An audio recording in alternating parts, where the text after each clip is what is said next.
So I already have 2 monetized YouTube channels that I'm doing YouTube automation with, and I have a whole team behind it, which means I have a scriptwriter, a voiceover actor, a video editor, and a thumbnail designer. But I want to go ahead and try something different.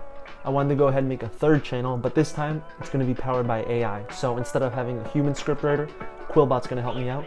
Instead of having a human voiceover actor, Pictory is going to help me out. And then same thing with the video editor, Pictory is going to help me out. The only thing that I'm really going to be responsible for are going to be the thumbnails.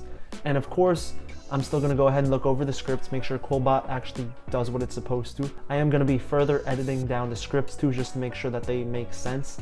I'm going to be using Grammarly as well too to help me out with that. And then just change the structure just to make sure each script is just a little bit better than what Quilbot does. And I'm also going to be doing my own keyword research / SEO, and I'm going to be using VidIQ for that. And my goals with this channel are pretty simple. I just want to post a video every single day. I want to post a YouTube short every single day. And the topics that I choose, I want them to be very niche specific. So suppose the big topic is cars, right? And I want to go ahead and just sub-niche it down. Boom, supercars. But I want to sub-niche it down even more. So instead of supercars, I want Lamborghinis.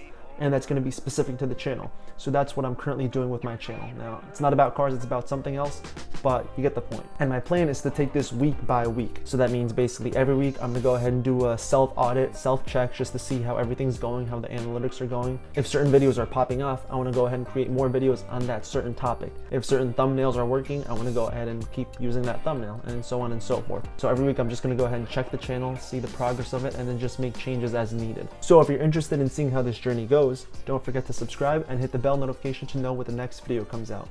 But in the meantime, if you want to see my 60-day progress for YouTube automation, click here. And if you want to see a playlist for YouTube automation in general, click here.